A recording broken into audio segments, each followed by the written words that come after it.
আজকে আমি সারাদিন কাটাতে চলেছি ভটভটি বা লাদেনে। আর এই চরম গরমে এমন অবস্থা হবে স্বপ্নেও ভাবিনি। প্রথমে ছোটন আমি লোহাপুর ডাব্লিউবি মিনি লিফটের ওয়ার্কশপ চলে যাই। এখানে ঢালাই মিক্সচার মেশিন ও লিফট বানানো হয়। আমরা লিফটের জন্য একটি ইঞ্জিন আনতে যাচ্ছি। এই চরম গরমে মুখ পুরো ঢেকে নিই। ওইদিকে আবার গাড়ির তেল ছিল না। 3টি পাম্প ঘুরেও একটি পাম্পেও তেল খুঁজে পাই না।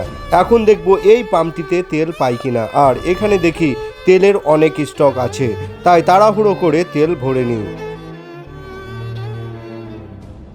এরপর নলাটির বিখ্যাত রেলের জ্যাম উপেক্ষা করার জন্য রেলের ফুটো দিয়ে চলে যায়।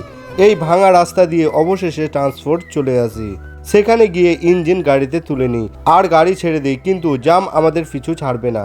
ওইদিকে রেলের জ্যাম আর অন্যদিকে ভিআইপি যাচ্ছে, তার আরও জ্যাম।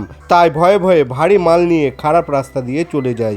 এই গরমে আমাদের দুজনের প্রাণ বেরিয়ে যাচ্ছিল, তাই একটি দোকানে জল কিনে খাই। এরপর ইঞ্জিন নামিয়ে কাঠের বক্স লোড করি।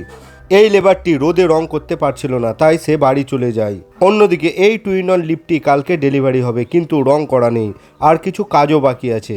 কাজের ফাঁকে কোল্ড কফি খেয়ে নিই। কালকে ডেলিভারি হবে, তাই রাত জেগে রং করি, কারণ ডাব্লিউবি লিফট কাস্টমারের কথা ভাবে। কালারটি কেমন হয়েছে কমেন্ট করে জানাবেন। দেখা হচ্ছে ডেলিভারির দিন। বাই।